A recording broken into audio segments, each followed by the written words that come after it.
मैं इस वक्त जैसे कि आपको पता है राटले पावर प्रोजेक्ट की कंस्ट्रक्शन साइट पे खड़ा हूँ। जैसे मैं बता रहा था कि किस तरह से सब स्टैंडर्ड मटेरियल इस्तेमाल किया जाता है। ये जो रेत है यहाँ पर, ये क्रशर की रेत है जो यहाँ पर जो डंगे दिए जा रहे हैं इस साइड में। यहाँ पर मैं बताऊँगा, अभी मैं मुड़कर आऊँगा इस साइड में। पहले ये रेत दिखाते हैं आपको। ये जो सैंड है ये क्रशर की रेत है और आप ये बजरी देख सकते हो वहाँ पर किस तरह की जो ये बजरी है, जो नॉर्मल बजरी होती है ये वो नहीं है। ये जो है वो यहाँ पर ही जो है इन्होंने कहीं से प्लांट लगाकर जो है उसको जो वो निकलते हैं लूज पत्थर जो होते हैं वो निकलते हैं, तो उसकी जो है ये बजरी बनाई गई है। और यहाँ पर जो है वो डंगे दिए जा रहे हैं, आपको मैं दिखा रहा हूँ इस वीडियो में। ये देख रहे हैं आप, ये जो डंगे हैं इनमें जो है वो सब स्टैंडर्ड मटेरियल यूज़ किया जा रहा है। कल को जैसे ही यहाँ बारिश पड़ती है तो जो बारिश और बर्फ़ पड़ती है वो जब इस मिट्टी में एब्जॉर्ब होगा तो ये सारे डंगे जो है वो फिर उससे निकल कर आएंगे। तो ये आप देख सकते हो, ये सीधे यहाँ से मैं इस वक्त दिखा रहा हूँ। ये जो डंगा दिया है इसका पूरा जो है वो सब स्टैंडर्ड मटेरियल जो है वो यूज़ किया गया है। आप देख सकते हो इसकी जैसे ही जब यहाँ बारिश पड़ेगी और बर्फ़ पड़ेगी, जब वो पानी इसमें जो है वो एब्जॉर्ब होगा, जब वो क्योंकि यहाँ पर कोरा लगता है, तो जब कोरा लगेगा तो ये सारा जो है वो निकल कर आएगा। तो इसके साथ साथ मैं आपको दिखाता हूँ किस तरह से पूरा एनवायरमेंटल डिज़ास्टर यहाँ पर है। जो मक है, जो यहाँ का जो मलबा निकलता है वो इनको जो है वो एक डंपिंग यार्ड होता है जिसके लिए आइडेंटिफाइड ज़मीन होती है, निकाल कर जो है वो वहाँ पर डालना होता है, जिसके लिए करोड़ों इस पावर प्रोजेक्ट में होंगे। तकरीबन 1,500 करोड़ के करीब जो है इसमें जो मक और बाकी का जो है वो कंपोनेंट होगा। अगर 1,500 करोड़ का नहीं होगा, 500 करोड़ का जो है वो ज़रूर होगा। आप देख सकते हो कि किस तरह से ये दरियाई चिनाब का जो बेड है यहाँ पर द्रावशाला में, आप देख लीजिए। ये जो मलबा जो इन्होंने वो कटाई की है वहाँ से, ये सीधे जो है वो दरियाई चिनाब में जो है वो डाला गया है। और इस दरियाई चिनाब की जो विड्थ है वो भी आप देख सकते हो कि किस तरह से कम हुई है। आप आगे चलकर मैं दिखाता हूँ आपको कि मैं कैमरा मैन से रिक्वेस्ट करूँगा वो कि वो थोड़ा सा आगे आए। ये जो है वो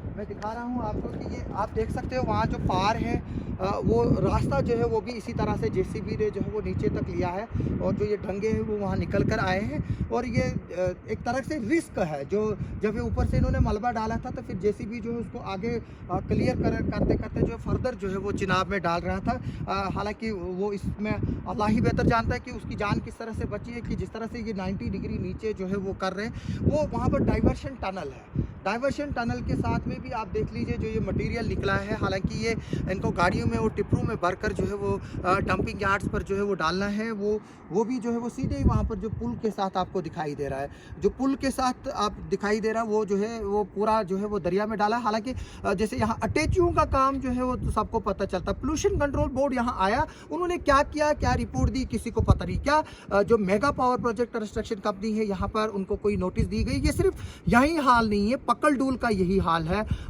जो क्वाड की रूप में अभी काम ही चल रहे हैं वहाँ पर भी यही हालात है।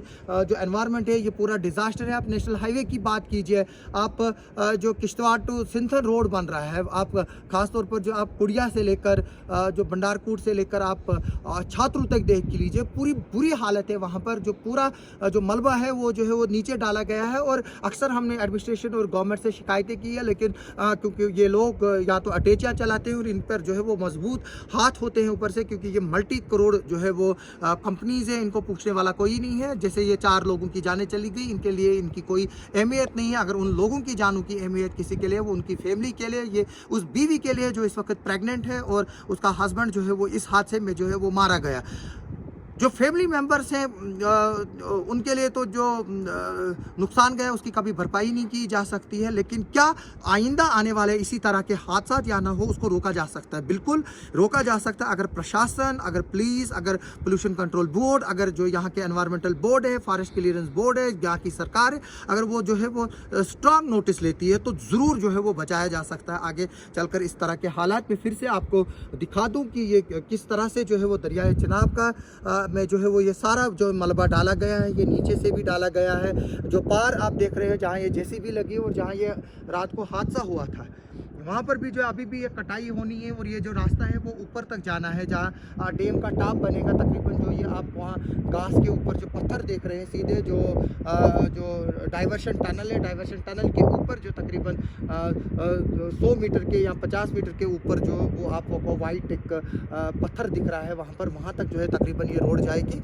और जाहिर सी बात है इसको खोदा जाएगा। आज मनोज कुमार मारा गया, कल कोई और मारा जाएगा। कंपनी को जो है वो करोड़ों का जो है वो बिजनेस है यहाँ पर, इस तरह के इनके कहीं जगह एस्टेब्लिशमेंट है। तो अगर कोई मरेगा तो वो किश्तवाड़ का लोग का ही शख्स मरेगा, चाहे वो हिंदू हो चाहे वो मुसलमान हो। जो ये कंपनी के हाथ इन यहाँ के नौजवानों के खून से रंगे हों, चाहे वो पकलडूल हो, चाहे वो क्वाड हो, कीरू हो या आज द्राबशाला का हो, अगर इस पर लोग जो है वो उजागर नहीं होंगे और यहाँ का प्रशासन, यहाँ की गवर्नमेंट जो है वो, यहाँ की पुलिस अगर जो है वो इस पर कार्रवाइयाँ नहीं करेंगे तो फिर इन कंपनीज़ के जो है वो और जो है वो हौसले बढ़ जाएंगे और ये इस तरह के काम करते रहेंगे और हमारे नौजवान मरते रहेंगे। हम 2 दिन 4 दिन यहाँ पर ऐसे मीडिया आएंगे, लोग आएंगे, जो लोग मरेंगे उनके घरों में लोग जाएंगे ताज़ियत करने के लिए, लेकिन फिर बाद में वैसा ही सिस्टम चलेगा। आज कोई मनोज उमर, आज कोई एएसआई अब्दुल कुयूम, आज कोई सचिन ठाकुर, आज कोई मोइन महतू जो है वो कल कोई और हो सकता है, कोई और मनोज परिहारकर, कोई और मोइन महतू, कल कोई और सचिन ठाकुर या एएसआई अब्दुल कुयूम हो सकता है। अगर इसको रोकना है तो एक तो हम लोगों को भी आवाज़ उठाने की ज़रूरत है, दूसरा प्रशासन को जागने की ज़रूरत है और इसमें कार्रवाई की ज़रूरत है। हम देखेंगे कि जो ये सब स्टैंडर्ड मटेरियल है, जब हम आइंदा अगर कभी यहाँ मौका आने का मिला तो हम देखेंगे कि किस तरह से जो है वो यहाँ पर तब्दीली आई। लेकिन हमें लग रहा है कि शायद कभी आइंदा कम ही हमें यहाँ आने का मौका मिलेगा, क्योंकि इसके बाद अब हमें खबरें मिल रही है कि शायद कंपनी जो है वो यहाँ पर एक बहुत बड़ा बैरियर लगाएगी और किसी को जो है वो अंदर नहीं आने देगी। जिस तरह से डुलहसी पावर प्रोजेक्ट में किसी को अंदर नहीं दिया जाता है जाना, वहाँ सीएसएफ लगी है, पुलिस लगी है, वहाँ पर जो अंदर खूनी धंधे होते थे उनको जिस तरह से आज तक सालों से कवर किया गया, जब डुलहसी पावर प्रोजेक्ट बना था जहाँ जेपी थी, वैसे ही जो है वो आज जो है वो यहाँ पर भी जो है वही किया जा रहा है। डंगडूरू में जो है वही किया जा रहा है और वही बॉस है, वही करता धरता है जो करोड़ों में खेल रहा है खुद और करोड़ों की अटैचियाँ भी पहुँचाते हैं सब लोगों को। मैं इसमें यही नहीं कहूँगा, उसमें जर्नलिस्ट भी हो सकते हैं, उसमें पॉलिटिशियन भी, उसमें पुलिस ऑफिसर्स भी, उसमें एडमिनिस्ट्रेशन के भी लोग हैं, इसमें कोई गाली नहीं है। मैं ये आज इस कैमरे के सामने बताता हूँ और अगर इस चीज़ को हमें रोकना है, लोगों को भी आवाज़ उठानी होगी और जो मिडल मैन है उनको भी जो है वो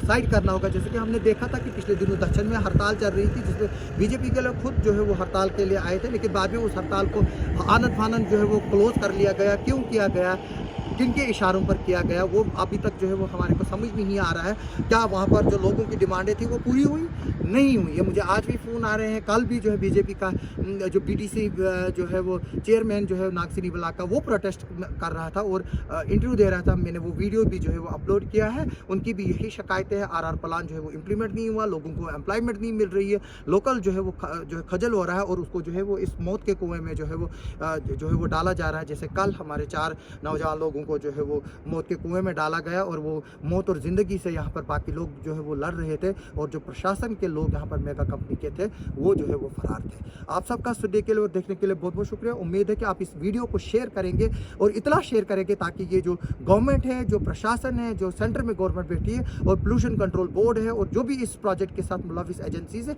उनके कानों तक पहुँचे और वो कार्रवाइयाँ करें ताकि यहाँ पर जो कल जो हादसा हुआ वो दोबारा दोहराया ना जा सके।